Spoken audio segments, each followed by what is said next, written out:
আসমাউ রিজালের কিতাবে এসেছে। হযরত মুসাব বিন উমাইর রাদিয়াল্লাহু তাআলা প্রতিদিন দস্তরখানে 70 জন মেহমানকে বসাতেন। কতজন? প্রত্যেক মেহমানকে খাদ্য পরিবেশন করতেন সোনার রূপার বাটিতে। মেহমানদারের পরে মেহমানদেরকে অকাতরে সোনার রূপার বাটিগুলো হাদিয়া করে দিতেন। এ লোকটি মুসলমান হয়ে চলে গেলেন হিজরত করে মদিনাতুল মুনাওয়ারায়। বদর যুদ্ধে তিনি আল্লাহর হাবিবের সঙ্গে ছিলেন। তার আপন ভাই ছিল আমির ইবনে উমাইর। বদর যুদ্ধে সে ছিল কাফের। বদর যুদ্ধে কাফেররা পরাজিত হওয়ার পরে আমির বিন উমাইর তিনিও বন্দী হয়ে গেলেন। চতুর আমির বিন উমাইর সাহাবায়ে কেরামকে বললেন, সাহাবীরা, আমি রাসূলুল্লাহর বিশিষ্ট সাহাবী মুসআব বিন উমাইরের আপন ভাই। পরিচয়টা পেয়ে সাহাবায়ে কেরাম আমির বিন উমাইরের হাতের বাঁধন ঢিলা করে দিলেন। সকালবেলা সাহাবায়ে কেরাম মুসআব বিন উমাইরকে বললেন, মুসআব, শুধুমাত্র আপনার আপন ভাই পরিচয় পেয়ে আমির বিন উমাইরের হাতের বাঁধন আমরা ঢিলা করে দিয়েছি। রাসূলুল্লাহ সাহাবী মুসআব বিন উমাইর বললেন, কাবার মালিক আল্লাহর কসম, সাহাবীরা শুনে রাখো, বদর যুদ্ধে আল্লাহ রাসূলের বিরুদ্ধে যে তরবারি হাতে নিয়েছে ওই রকম কুলাঙ্গার আমার ভাই হতে পারে না। শক্ত করে বাঁধা।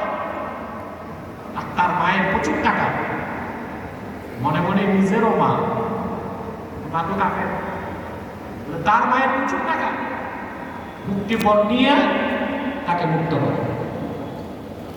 সাহাবায়ে কেরামের সম্প্রীতি, ঐক্য, ভালোবাসা মূল মানদণ্ড তাদের কাছে ছিল ঈমান এবং ইসলাম।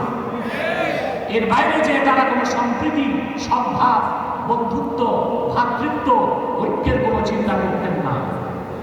আমরাও যদি উম্মতে মুসলিমা ঐক্যবদ্ধ হতে চাই, রাসূলুল্লাহ সাল্লাল্লাহু আলাইহি ওয়াসাল্লামের সুমহান সাহাবীদের আদর্শের অনুসরণ করতে হবে। ঠিক কিনা? আমাদের মধ্যে অনেকে ঐক্য হতে চায়, ঐক্য করতে চায়, ভাবসা ওই রকম যে ঐক্য করতে করতে হিন্দু, বৌদ্ধ, খ্রিস্টান ঐক্য পরিষদের সাথে ঐক্য করা শুরু করবে। কষ্ট পাবেন না আমার কথায়।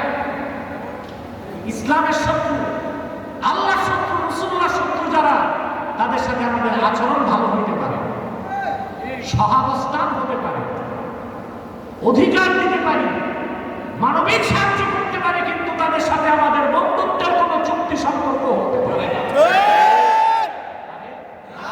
আমরা এগুলো করি।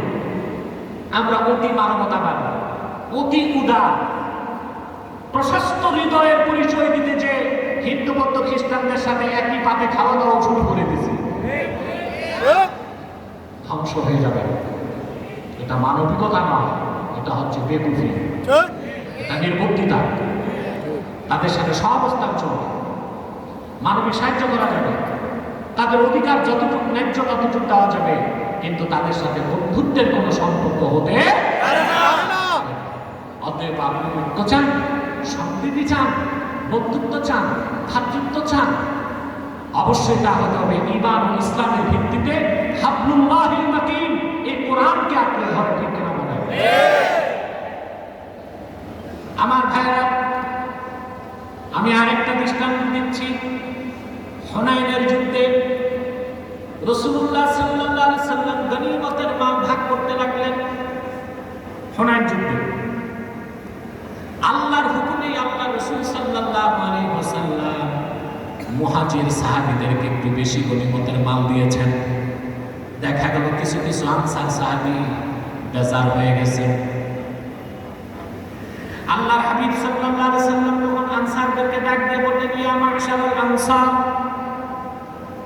আলাম আজিদকুম দুলালান ফাহাদাকুমুল্লাহু বি ওয়া কুনতুম মুতাফাররিকিনা ফাআল্লাফাকুমুল্লাহু বি ওয়া আলাতান ফাআগনাকুমুল্লাহু বি। হে আনসাররা, তোমরা বেজার কেন হচ্ছ? তোমরা কি পথভ্রষ্ট ছিল না? আমি কি তোমাদেরকে পথভ্রষ্ট পাই নাই?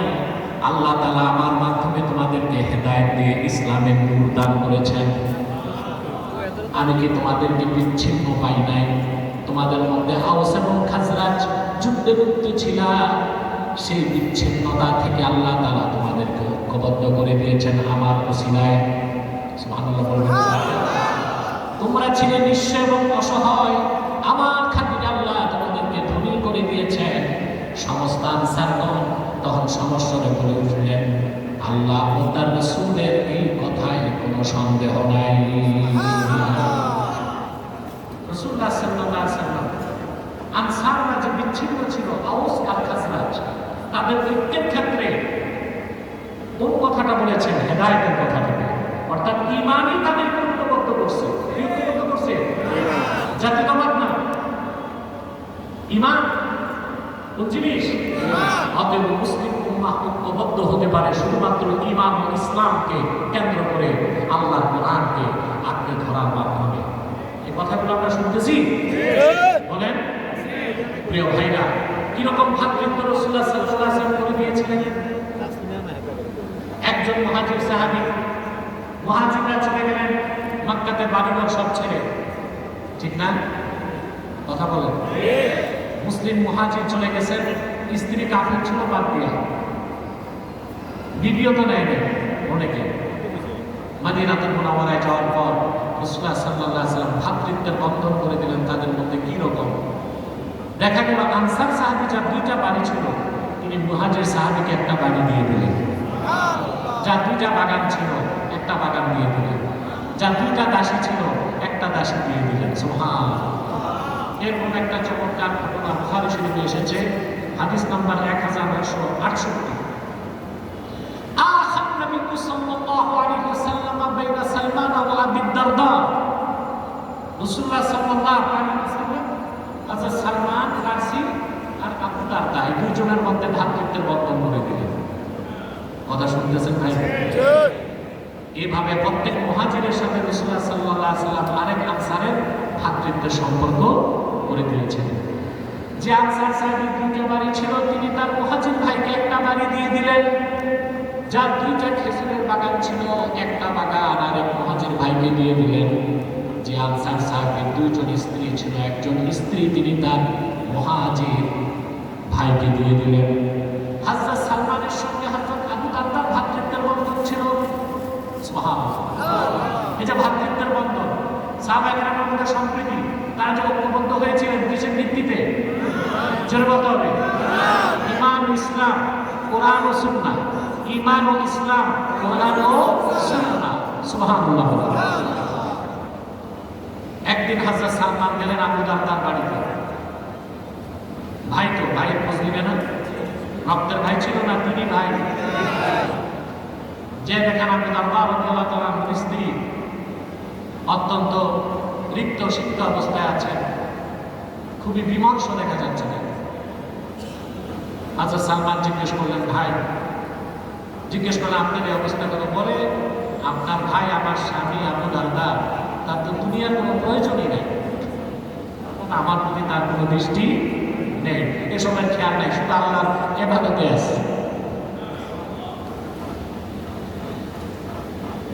হযরত সালমান বসে আছেন, অনেক দেরিতে আবু দারদা রাদিয়াল্লাহু তাআলা ঘরে ঢুকলেন। হযরত সালমান খেতে বসছেন, আবু দারদা খাচ্ছেন না। হযরত সালমান বলেন, ভাই আপনি বসেন আমার সাথে। বলেন, আমি রোজা। বলেন, না আজকে রোজা রাখেন না। আপনারা জানেন নফল রোজা ছাড়া যায়, পরে আবার রাখা যায়। আপনি যদি নফল রোজা রাখেন, আপনার বাড়িতে মেহমান আসে, আপনার জন্য জায়েজ হচ্ছে রোজা ভেঙে মেহমানের সাথে খাওয়া। অবশ্য হানাফি মাযহাব মতে পরবর্তীতে রোজাটা আপনাকে করতে হবে, শাফিদের মতে করারও কোনো দরকার নাই। হযরত সালমান ফারসির কথায় আবু দারদা খাইছে, বুঝলেন? দিন পার হয়ে গেল। রাতের বেলা হযরত আবু দারদা তাহাজ্জুদ নামাজে দাঁড়ায় গেছেন, এশা নামাজের পর পরে। হযরত সালমান ফারসি বললেন, ভাই এখন তাহাজ্জুদের সময় হয় না, এখন ঘুমান। এখন ঘুমান। হযরত সালমানের কথায় আবু দারদা ঘুমায় গেছে। শেষ রাত উঠার পর দরজত তাহাজ্জুদ নামাজ পড়ার পরে হযরত সালমান ফারসি হযরত আবু দারদাকে বললেন, ইন্না লিরাব্বিকা আলাইকা হাক্কান, সুবহানাল্লাহ, ওয়া লিনাফসিকা আলাইকা হাক্কান, ওয়া লিআহলিকা আলাইকা হাক্কান, ফাতি কুল্লাযী হাক্কিন হাক্কা। বলে আবু দারদা, তোমার উপর তোমার রবের হক আছে, তোমার উপর তোমার স্ত্রীর হক আছে, তোমার উপর তোমার প্রতিবেশীর হক আছে।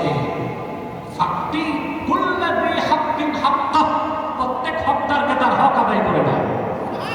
রবের হক আদায় করো সময় মতো, নিজের হক আদায় করো সময় মতো, বিবির হকও আদায় করো, প্রতিবেশীর হকও আদায় করো। সুবহানাল্লাহ বলবেন না? হযরত আবু দারদার মনে সন্দেহ জাগলো, এটা কেমন কথা? আমি সারা রাত নামাজ পড়বো, এটা তো ভালো কাজ, আর উনি আমার বলতেছে রাতে ঘুমাইতে দিল, শেষ রাতে নামাজ পড়তে দিল, জোর করে খাওয়ালো।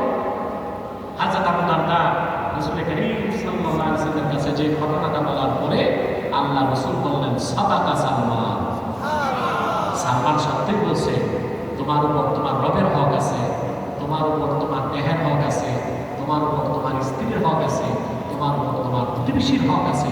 প্রত্যেক হকদারকে তার হক আদায় করে দিতে হবে। সালমান ফারসি, আবু দারদা, একজন মুহাজির, একজন আনসার, তাদের মধ্যে আল্লাহ হাবিব সাল্লাল্লাহু আলাইহি ওয়াসাল্লাম ভাতৃত্বকে বন্ধন করে দিয়েছিলেন। সুবহানাল্লাহ।